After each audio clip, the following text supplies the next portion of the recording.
Fahdu, egri na quil vi kaluch in kone e. There is a special kind of arrogance that only a man who writes about monsters for a living can have. He thinks he knows the rules. He thinks he's the one holding the pen. But when Ohm Bauman checks into the Bilberry Woods Hotel, he's not the author anymore. He's the protagonist in a story that's been waiting decades for a new sacrifice. It takes a masterful horror film to make you root for a protagonist who actively alienates everyone around him. But Adam Scott's deeply broken novelist makes Hokum an unforgettable character study in terror. Today, we're tearing apart the Hokum that hides the truth. We cover the film genres of sci-fi, horror, action-adventure, pop culture, and all things geek. If you're here, it's because you know that horror is never just about the jump scares. It's about the biology of the nightmare. We are going to go deep today, so hit the subscribe button, grab your headphones, and let's reconstruct the fall of Ohm Bauman. This is a full reconstruction. We are taking every plot point, every twist, and every production secret. If you haven't seen Hokum yet, this is your final warning. The door to the honeymoon suite is open, and there is no going back. Hi, I'm Rob, and this is A Constantly Racing Mind.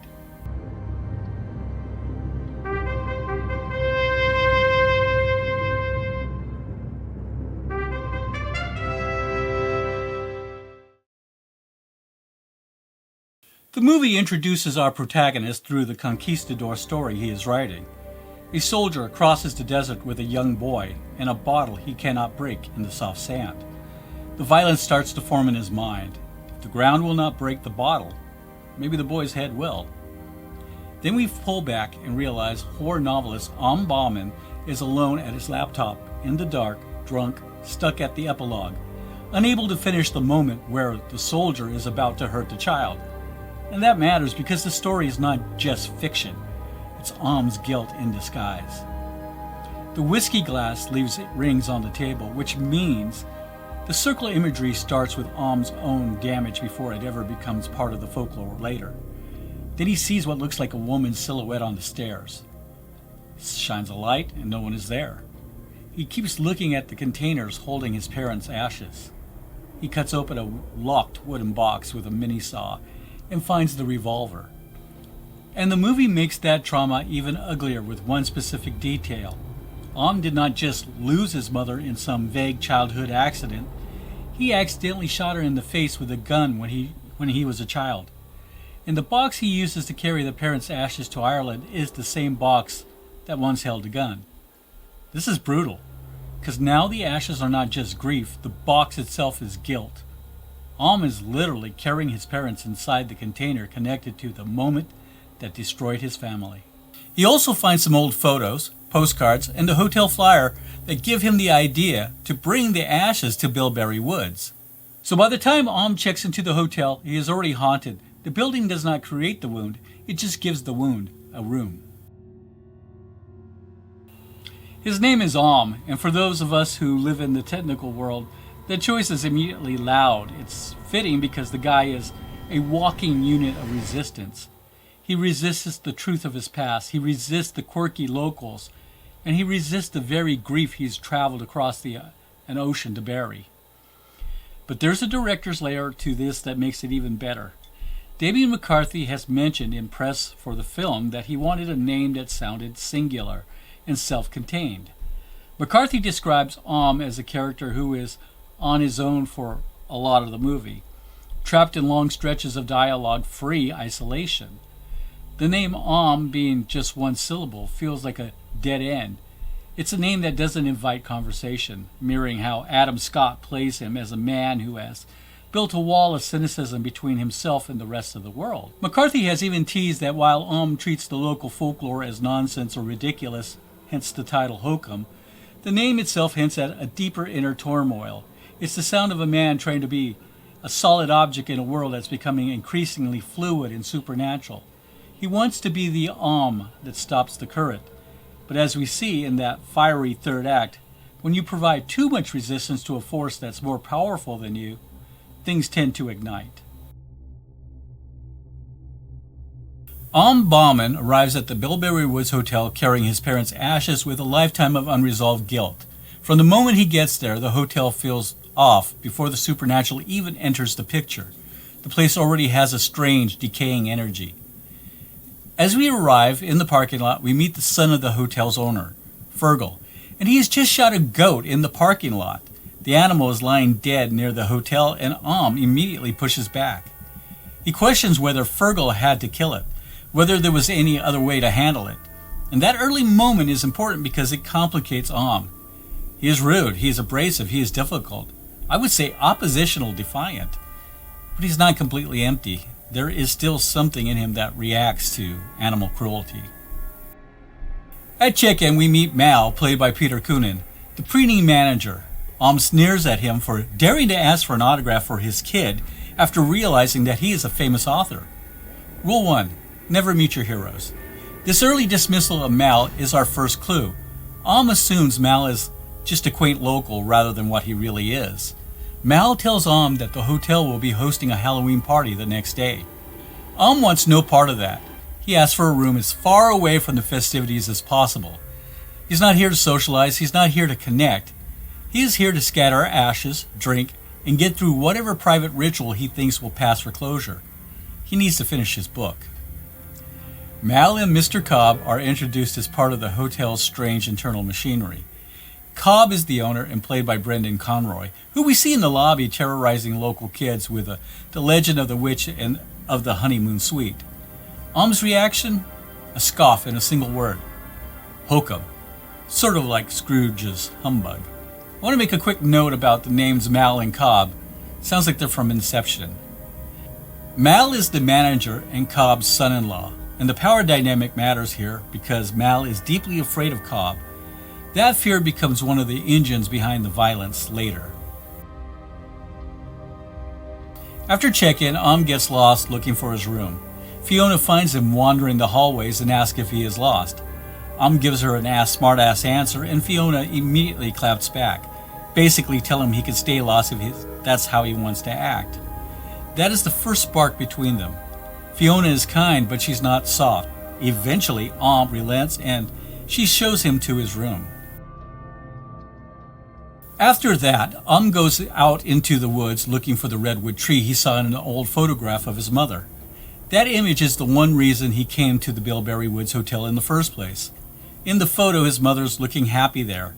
When he finds the tree, he spreads his mother's ashes with care. His father's ashes are handled very differently. There is less tenderness there, more resentment, more unresolved anger.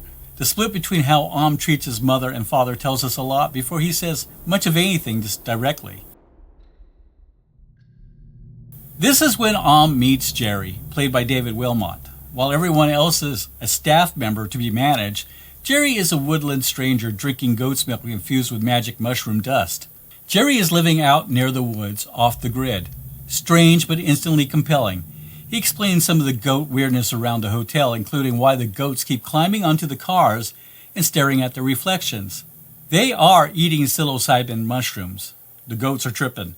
And that is why they get fixated on the shiny hoods of the cars, and that is why Fergal wants to kill them. This first conversation establishes an immediate connection between Ohm and Jerry. Jerry is not hotel staff. He is not trying to flatter Ohm.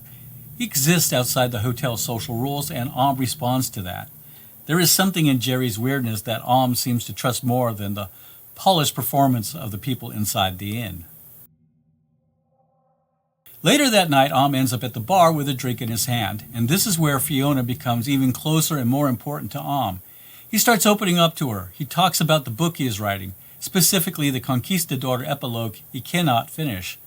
In that story, a soldier is traveling through the desert with the young boy.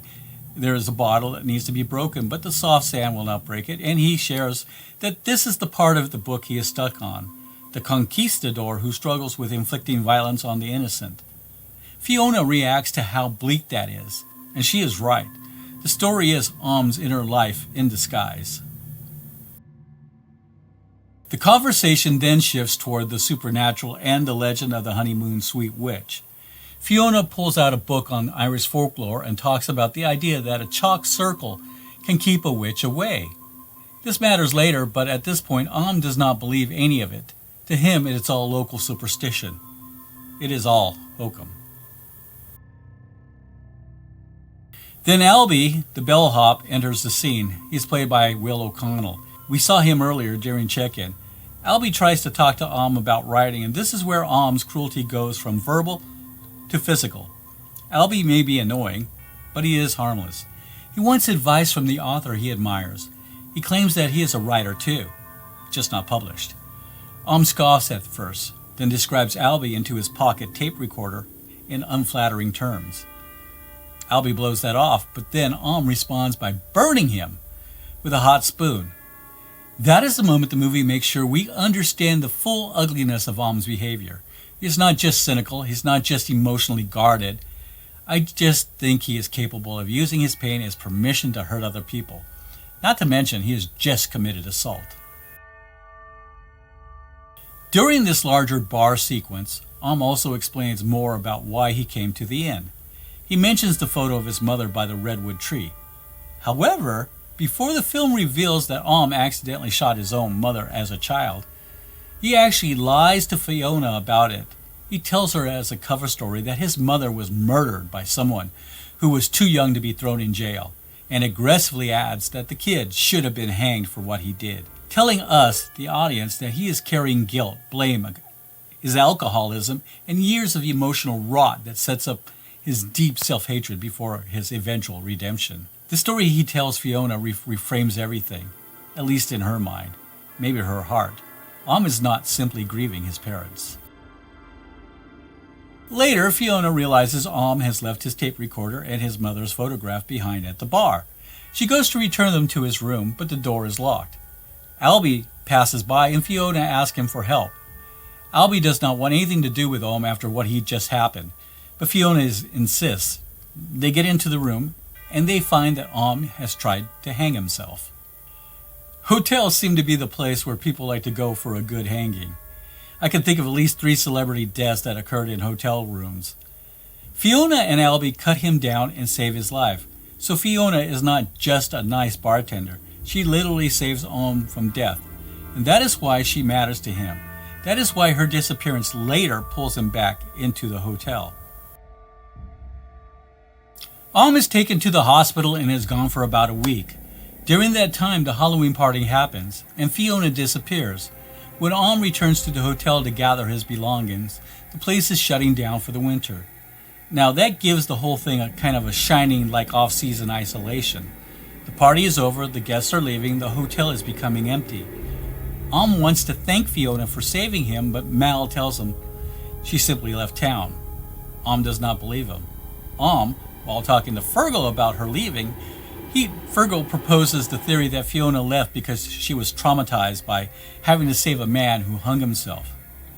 He is subtle, but he does threaten Ohm if he doesn't leave Ireland.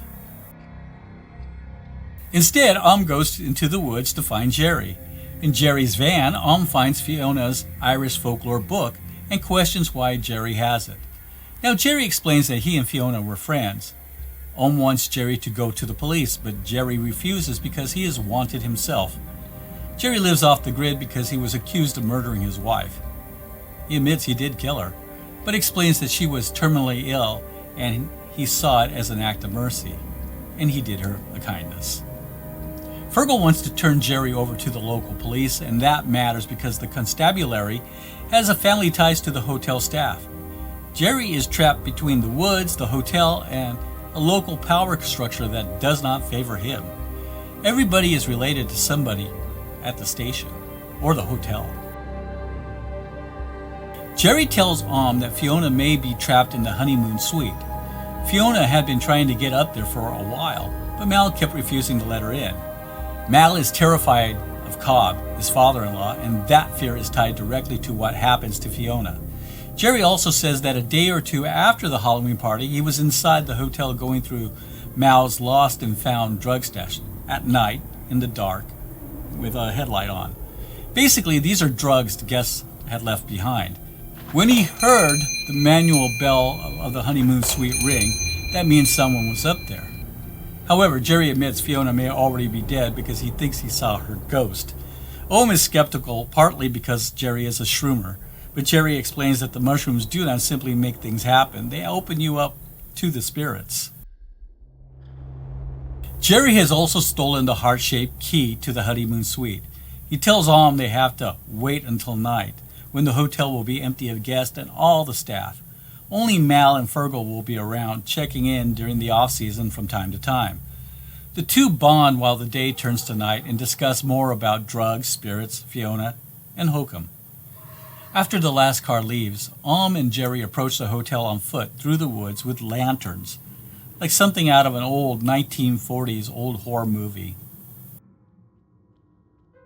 Once inside, the first thing Jerry wants to do is get Fergal's crossbow, the same one used to kill the goats, probably for protection.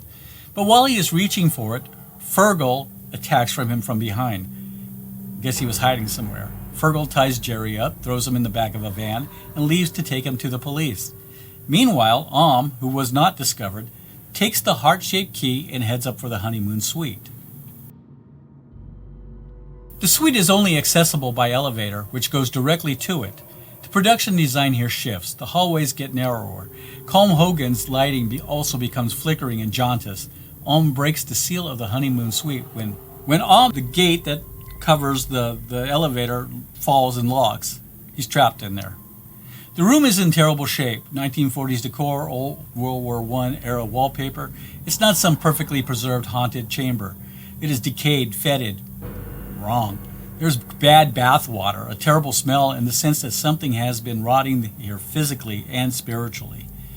Ohm continues drinking from the flask, which becomes important because we later learn Albie secretly spiked his whiskey with Jerry's mushroom-laced goat milk as revenge for the hot spoon assault. So as Ohm moves deeper into the suite, his perception is already compromised. This first night in the honeymoon suite is all atmosphere. The lighting drops to almost nothing, just small pockets of warm light surrounded by deep shadow. You're constantly looking into darkness, waiting for something to move. There's almost no dialogue, just silence and Ohm trying to navigate the space. The one thing that does break the silence in an almost jump scare kind of way is a clock that goes off and a miniature child figure striking the bell. This is unnerving.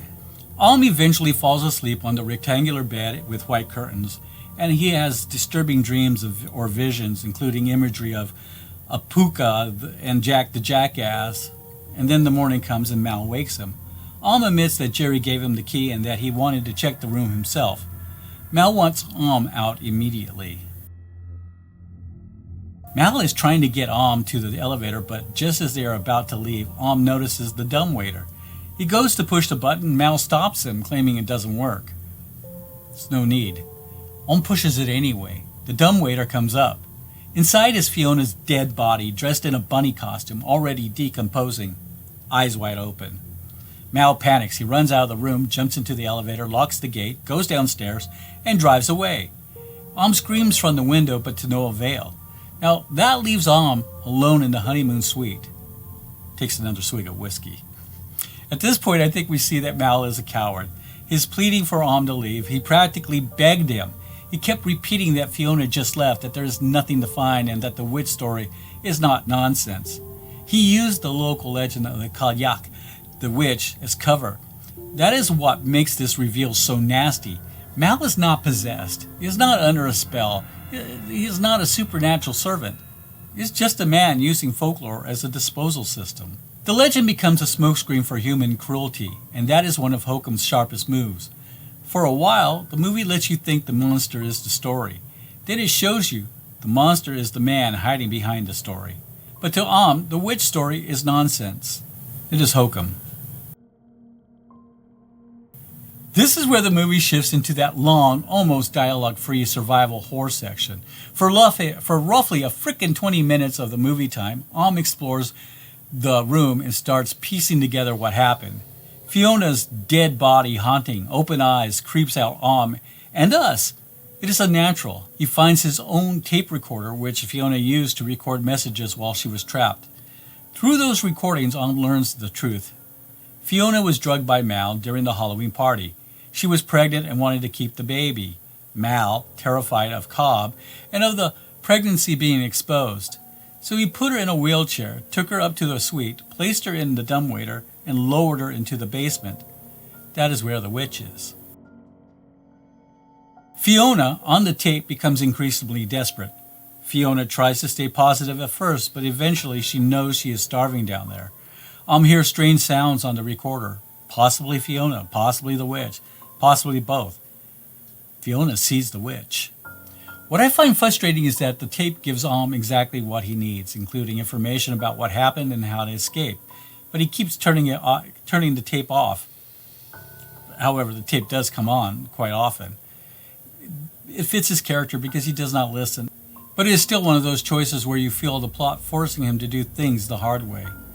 But then again, long stretches of silence, no explanation, no guidance. Just Ohm moving through the room trying to understand what he's in. The silence forces you to sit with him. Every movement, every pause, every decision carries weight. And then the sound design cuts through. You start hearing things, laughter, distant, sobbing, footsteps that feel like they're getting closer even when nothing is visible. The dumbwaiter becomes a problem on its own. It drops down into the lower levels of the hotel, and whatever is down there makes itself known through sound. It builds tension without showing anything, at least that night. The annoying clock in the room, the one with the child striking the bell, becomes part of the escape mechanics. Because the dumbwaiter can only be called from the honeymoon suite, as the mechanics have broken down, Ohm rigs the swinging clock pendulum so it'll hit the call button every hour. That way he can send himself down, explore the basement, and still have a way to bring the dumbwaiter back up. The dumbwaiter becomes the film's central mechanism. It connects the suite to the basement. After dragging Fiona's macabre course out of there, it gives Ohm a way to explore, and eventually it pulls him deeper into the truth. Exploring the basement, Ohm finds Fiona's chalk and the mark she drew, which looks like a doorway at the end of a corridor. Maybe she was trying to draw a magic portal door or something. Takes a swig. That night, the ghost intensifies, magnifies, noises, shadows, and weird lighting. It all comes together. Ohm sees the witch and freaks out and falls into the round lover's stale bathtub. Taking the chalk, Ohm draws a circle around the bed and eventually falls asleep. Meanwhile, Jerry escapes custody. While Fergal is taking him toward the police, Jerry uses his pocket knife to cut through the wrist ties and leaps out of the back of the van. He is badly hurt from the jump. During the next day, Jerry makes it back to the hotel to rescue Ohm.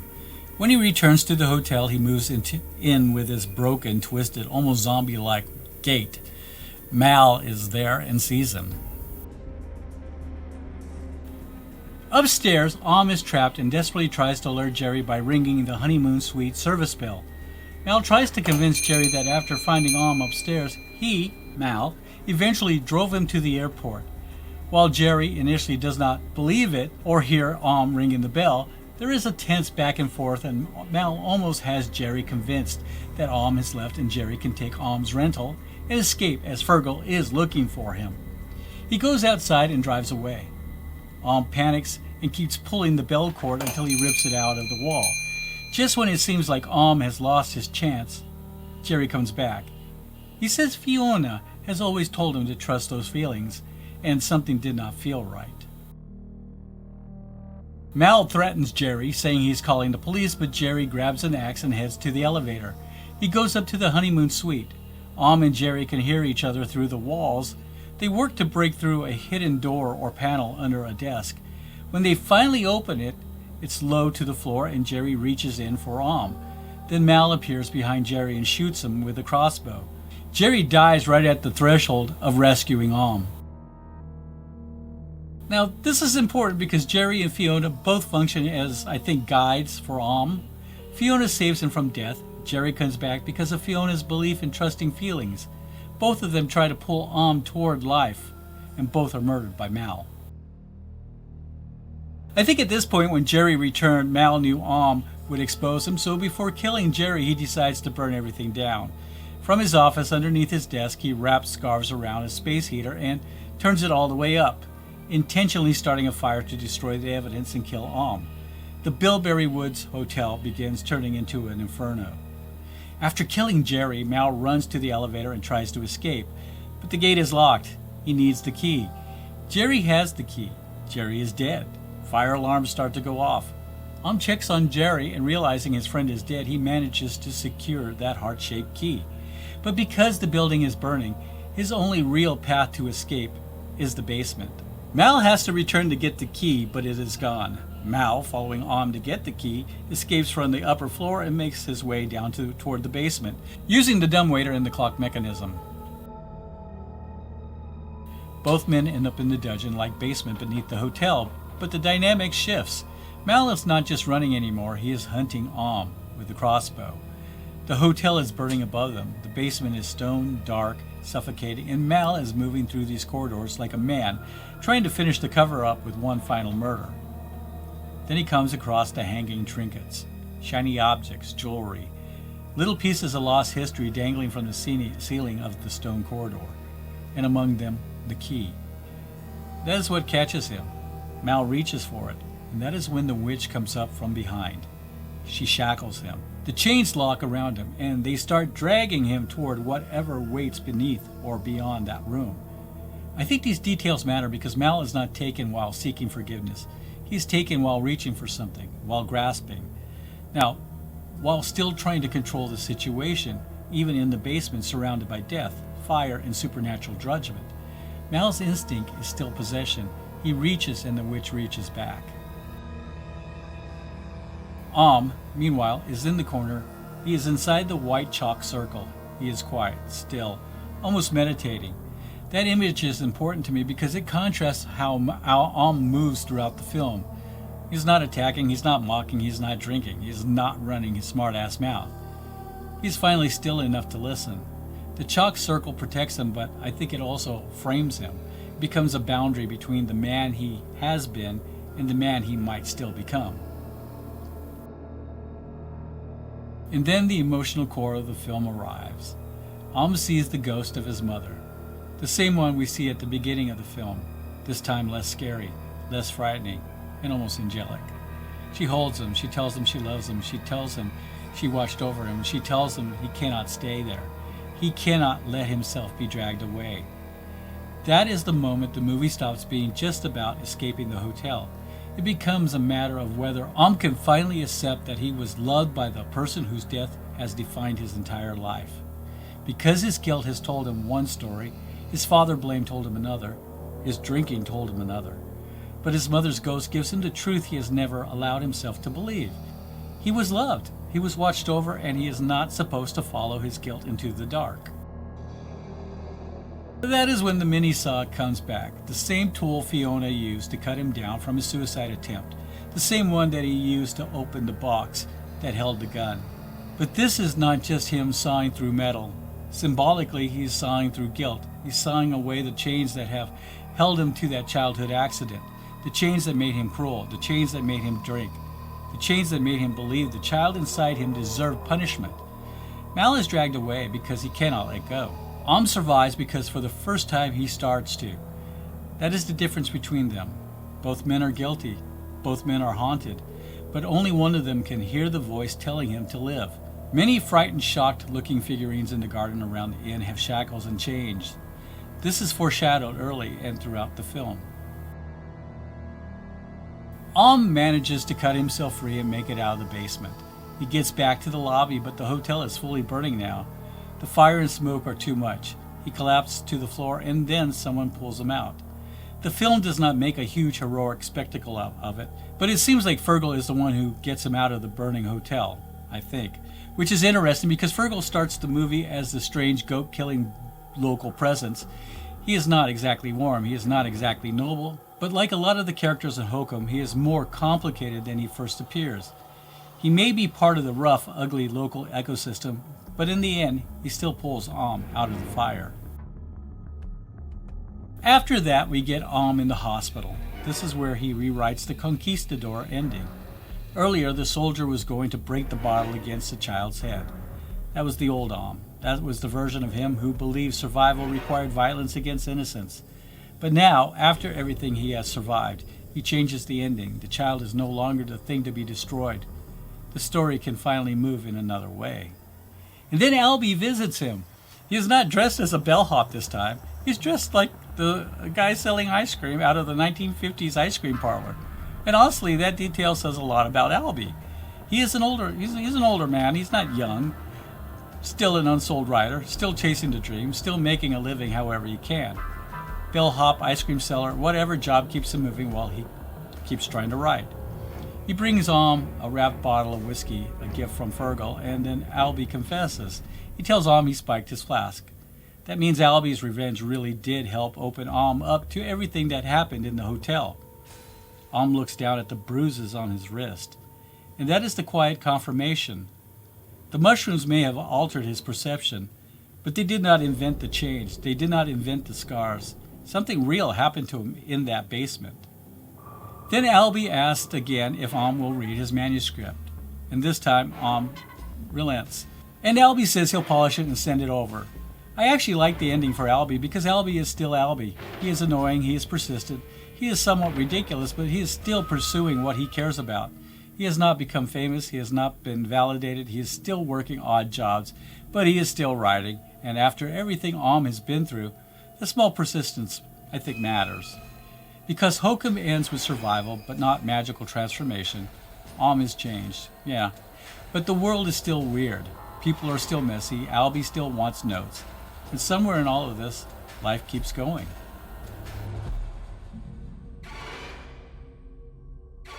Now, starting with the director-writer Damian McCarthy, he isn't just an Irish filmmaker, he's a genre architect from West Cork, who has built his career through the horror genre from the ground up.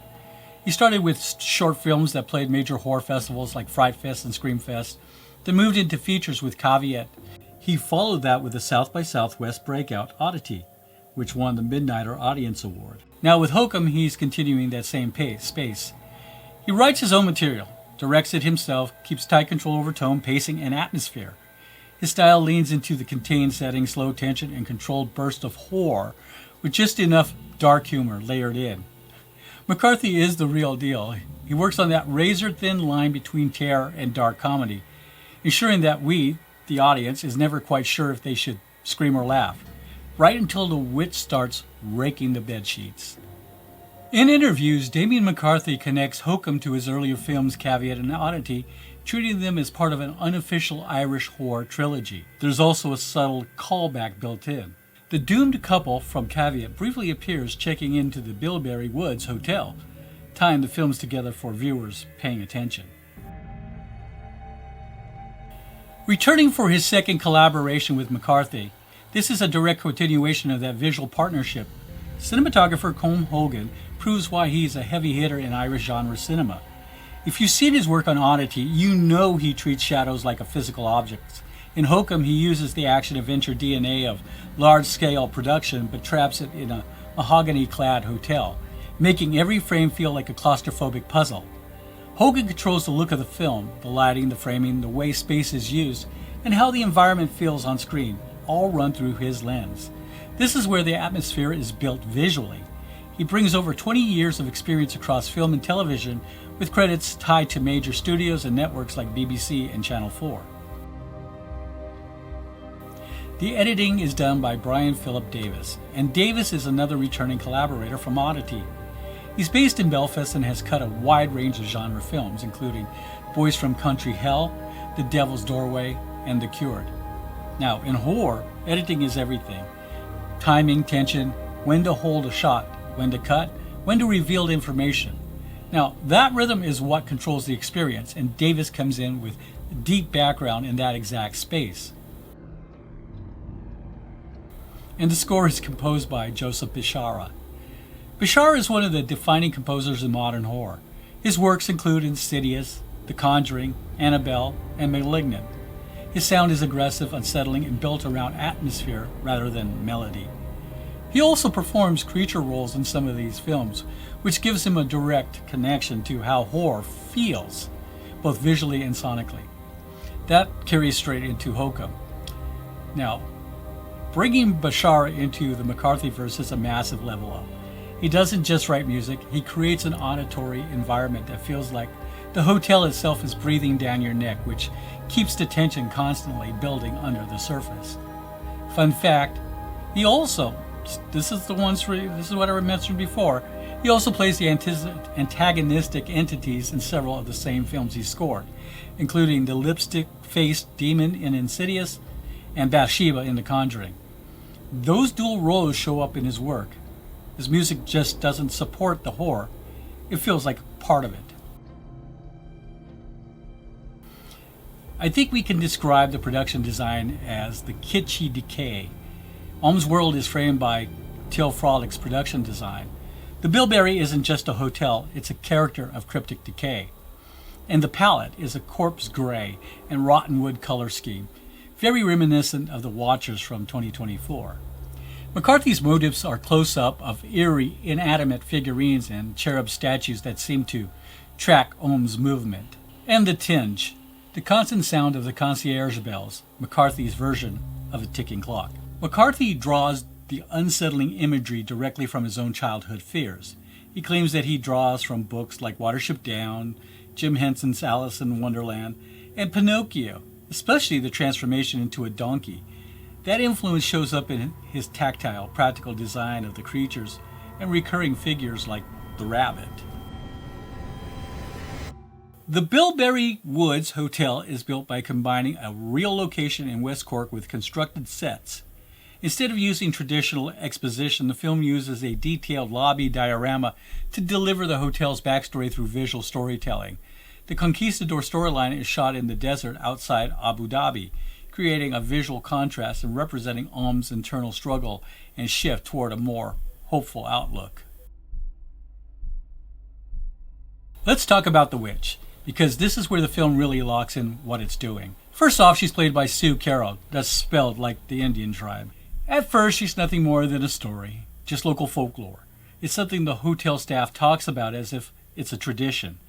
But the witch in this film is an ancient, cruel ghost, referred to in local tales as an old Cailleach, or veiled one, or old woman. She is described as the divine hag, the creator deity, and the Scottish-Irish goddess of winter, winds, and untamed nature. She rules from Samhain, November 1st, to Beltane, May 1st, shaping that landscape with her hammer, protecting deer, and representing winter's harshness. Later, turning to stone or transitioning into a maiden in spring. McCarthy intentionally stripped down this mythology, and he removed a more detailed historical backstory and kept her simple and direct. A force that shackles victims and drags them to hell. The simplicity makes her more immediate and more effective on screen, however. The film establishes a method of protection through a drawn circle. That circle is not fully closed. It is left slightly open, and that small gap is exactly how the entity is able to reach through. The witch's design does more work than it looks on the surface. Damian McCarthy actually wove different species of mushrooms into her skin, her hair, even into her collar. It's subtle, but it ties directly into the idea that Ohm is being drugged. It keeps you questioning what you're seeing. Is she real, or is this something his mind is building from the mushrooms? Then there's what she is actually saying. During the climax, the witch speaks in Irish. When translated, it adds another layer to what's happening. As she passes Ohm, she tells him, "He's waiting for you," pointing toward the idea of something worse waiting beyond her. She looks directly at Mal and says, "You're the father." That line connects her to Fiona's story and confirms she has been aware of everything happening in the hotel. And when she sees Ohm's chalk circle, she mocks it. "What are you drawing here?" It reinforces that she understands the rules and isn't impressed by them. So let's get into some behind-the-scenes details that I found, because this is where the film gets even more interesting. There's also the cherub clock. That creepy freaking cuckoo clock with the cherub on the top isn't just set dressing. It acts like a neutral force in the room, reacting to both sides. To get those unsettling close-ups, the filmmakers built an oversized version of the cherub's head to shoot extreme macro shots and capture shifting expressions. There was even a jump scare that didn't make the final cut. They filmed a full close-up reveal of the witch right next to Albie, the bellboy. A full face right in frame, but it was removed. McCarthy chose to keep that decision, keeps the fear in your imagination instead of putting it directly in front of you. And then there's Jerry.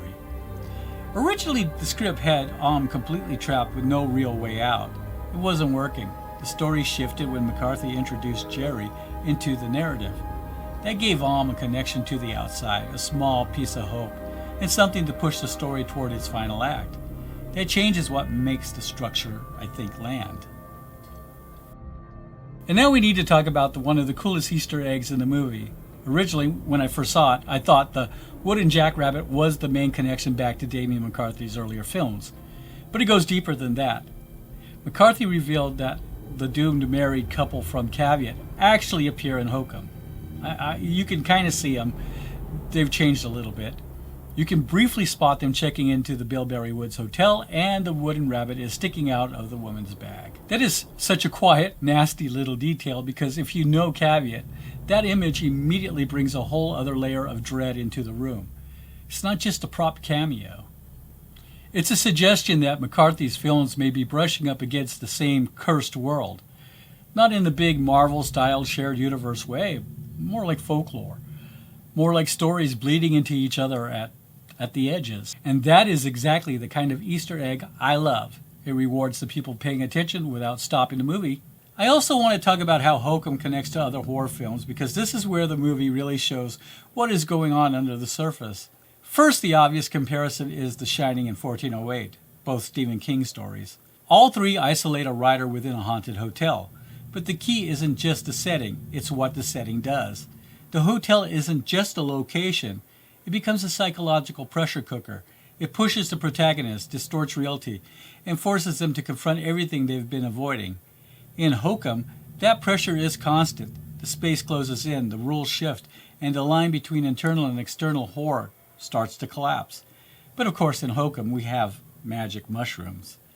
Then you have The Evil Dead. This one is more about the character. Damian McCarthy builds Ohm Bauman in the same mold as Ash Williams. He's not clean, he's not heroic, he's flawed, selfish, and at times cowardly. But he survives, and I think that's the point. The film leans into the idea that survival doesn't require you to be perfect. It requires you to endure, adapt, and keep moving even when you're not at your best. Now compare that to The Mist. This is where the philosophy of Hokum becomes clear. The Mist ends with a decision driven by despair. Violence becomes the answer because the character sees no other way out, at least in the film. Hokum rejects that. It builds towards something different through the Conquistador storyline. Now let's move on to the cast. Adam Scott leads the film as Ohm Bauman, a horror writer drawn into the story's central haunting. Scott has built a long career across film and television with major roles in Parks and Recreation, Severance, and Step Brothers. In the dark Christmas classic, Krampus, Scott plays Tom Engel, the main family's father. Now that connection stands out here, so check out my review for that film. Hokum puts him back into a darker, more atmospheric horror space once again. Adam Scott was cast after McCarthy saw his work in Severance. They connected over a shared knowledge of horror. McCarthy writes protagonists who are flawed, abrasive, and difficult to like. Fits that mold, similar to Ash from The Evil Dead. The isolated writer angle also reflects McCarthy's own experience working alone in hotel rooms. Peter Coonan plays Mal. He's known for his work in Irish film and television, including Love, Hate, where he plays Fran. Coonan brings a grounded, character-driven presence that fits well with the film's setting. David Wilmot plays Jerry. He has a long list of credits across film and television, including Anna Karenina, Warhorse, and The Alienist. He brings a grounded, earthy weight to the folk side of the horror. His performance as the magic mushroom milk-drinking hermit provides the heart that keeps the movie from feeling purely nihilistic. Florence Ordege plays Fiona, and she is the one character that Scott's character actually relates to. Will O'Connell is Albie, Michael Patrick is Fergal, and then there is Austin Amelio. You may recognize him from The Walking Dead and Fear of the Walking Dead. Now let's talk about the Conquistador story, because this is the key to the whole movie. The desert framing device is not random. It's Ohm's guilt, translated into fantasy. The story follows a soldier traveling with a boy. The soldier has a treasure bottle or a map trapped inside a glass bottle, and the only way to open it is violence. He considers killing the boy to break the bottle. His thought is to to do that by breaking it over the child's head. That's horrifying on the surface. But symbolically, it's the whole movie. The Conquistador is Ohm's anger. The child is Ohm's innocence. And the bottle is the trauma he cannot access until he destroys the vulnerable part of himself. I think that is what Ohm has been doing his entire life. He's been trying to survive his guilt by killing the child inside him. The part that was scared, the part that made a terrible mistake, the part that still wants to be forgiven. And to me, this feels like a metaphor. Ohm is a soldier. It seems that the boy is in his own innocence. That child represents the part of Ohm that still remembers the accident, the part that still feels the death of his mother, the part that was blamed by his father, and the part he's been trying to bury ever since. Those scenes were shot on location in the desert outside Abu Dhabi, and visually they stand apart from everything happening inside the hotel. So, as I got out of the theater last night, I saw that Hokum is sitting at 87% on Rotten Tomatoes with 85 reviews, a 78 on Metacritic, and a 7.5 out of 10 on IMDb from just over 900 ratings. Now, that puts it firmly among the strongest horror releases this year, with critics and early audiences lining up behind it. And now, a few days later, and the wider review wave is in, Hokum is holding at a strong 87% on Rotten Tomatoes with 120 reviews, a 78 on Metacritic from 28 critics, and an audience score sitting in the low 80s. It also opened to about $6.4 million domestically against a $5 million budget. So, for a contained horror release, this is a solid start. The layout of Bilberry Woods Hotel, the architecture, the pedigree, and the hokum that hides the horror. But a movie like this isn't just about what's on the screen. It's about how it settles in your gut when the lights come up. Walking into Hokum, I knew the experience was going to be a very different type of horror film than something like Lee Cronin's The Mummy. This isn't that kind of big, aggressive, monster-forward horror. In some ways, it felt more in line with something like this year's Undertone. This is a slower, more psychological piece that aims to get under your skin before it starts turning to screws. And for me, Damian McCarthy does a really good job of setting up the main character's psychology. Ohm Bauman is haunted from the beginning.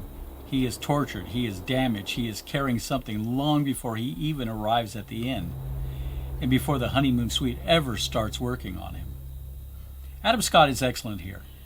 He starts as this broken, alcoholic author with definite Jack Torrance energy. Then the movie lets him become that asshole celebrity, the rude jerk, the guy who treats almost everyone around him with disdain, like they are beneath him. But what keeps him from becoming completely impossible to follow is that you can still see the cracks. And I do think his connection with Fiona matters.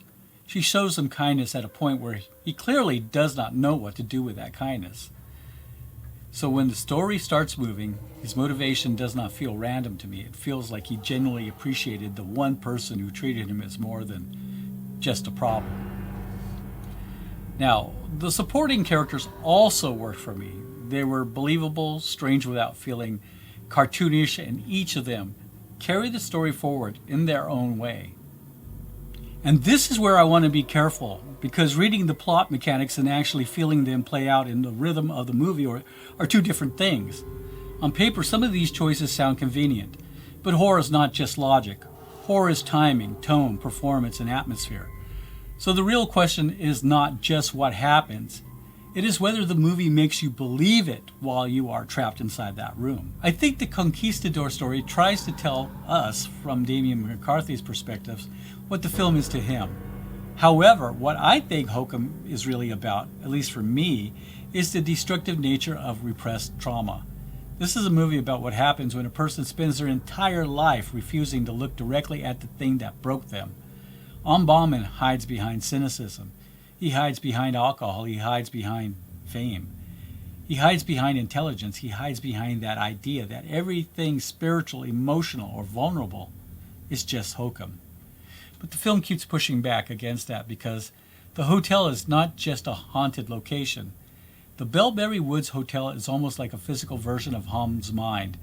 It has locked room, hidden mechanisms, rot underneath the surface, old stories no one wants to fully explain, And the deeper Ohm goes into that building, the deeper he goes into himself. That is why the past matters so much. Ohm is carrying the trauma of accidentally killing his mother when he was a child. And he is not carrying it in some abstract way. He is physically carrying it. He brings his parents' ashes with him. He refuses to let anyone touch them. Those urns are grief, guilt, punishment, and memory all at once.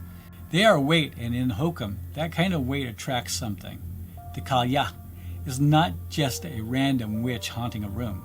She feels more like a karmic predator. She haunts people who are burdened by the lost in the past, people who cannot let go, people who are chained to what they have done or what they refuse to face.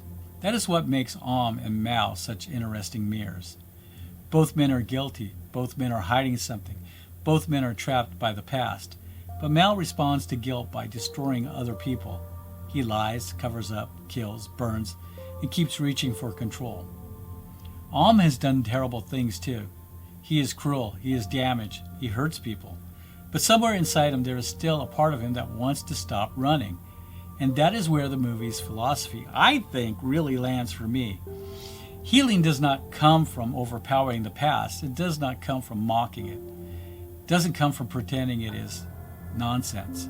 It comes from vulnerability. It comes from finally sitting still long enough to hear the truth. And I think that is why the moment with his mother matters. She does not release him because he wins a fight. She releases him because he finally receives what he has denied himself for his entire life: love, forgiveness, and the possibility that he is more than the worst thing that ever happened to him. So when Ohm cuts himself free, he is not just escaping chains. He is cutting through guilt. He is cutting through the story his father left him. He is cutting through the version of himself that believes the child inside him deserves to be punished forever. And that is why Hokum worked for me. Underneath the haunted hotel, the witch, the dumbwaiter, the fire, and all the weird folk horror machinery, this is a movie about a man who has to stop calling himself. Underneath the haunted hotel, the witch, the dumbwaiter, the fire, and all the weird folk horror machinery, this is a movie about a man who has to stop calling his own pain Hokum. Because the things we refuse to face do not disappear. They wait, they rot, they become rooms we are eventually forced to enter, and Hokum understands that. Sometimes the most terrifying ghost is not the one standing in the hallway. It is the one you have been carrying with you the whole time. In an interview with Collider, McCarthy mentioned he wanted to write a simple story, but with complicated characters. Despite its heavy, suffocating dread, Hokum masterfully balances the serious subject matter with a refreshing sense of levity. The film knows how not to take itself too seriously, allowing the humor to arise naturally through its quirky side characters and the cynical actions of Adam Scott's protagonist, rather than reaching for forced gags. The subtle humor provides a real humanity and a nice lightness, or just a bit of crack, as one character puts it, which deepens the audience's connection to the story. Ultimately, the grounded levity makes the film terrifying tension even more effective, ensuring that you're genuinely rooting for the characters to survive when the nightmare finally closes in. Another thing worth pointing out, Hokum is terrifying, but it's not a gore movie. That is actually one of the reasons it works so well. For all the dread, all the screaming, all the pressure inside the hotel, the movie is surprisingly restrained with blood. The only major blood moment comes from a man who breaks his arm after jumping out of the back of a moving car. That's it. The rest of the horror is psychological. It is sound, it is space, it is waiting, it is a curtain moving when you don't want it to move.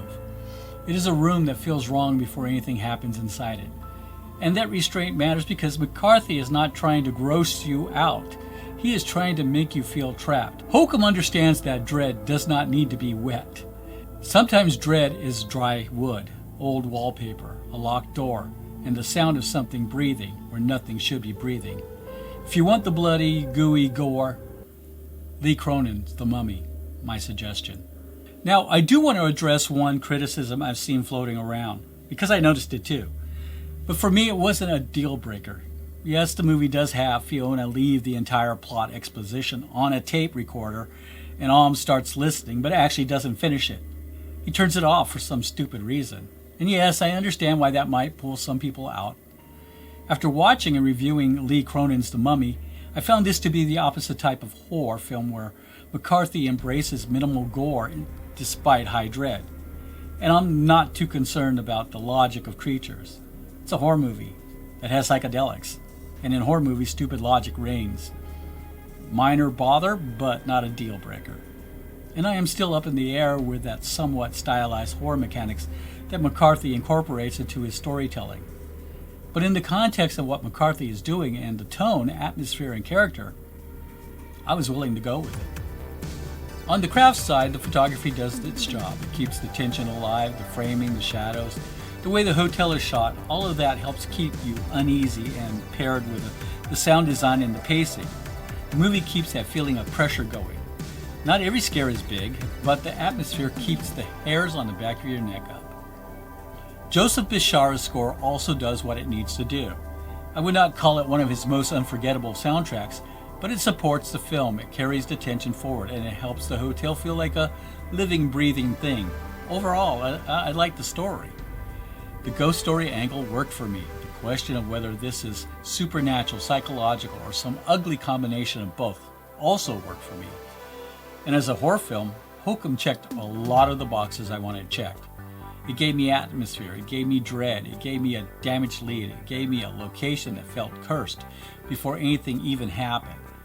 So for Damian McCarthy's Hokum, I'm landing at a solid 4 out of 5. Not perfect, but very effective, and absolutely worth checking into. But this is just where I land. A movie this layered, this steeped in Irish folklore is going to hit everyone differently.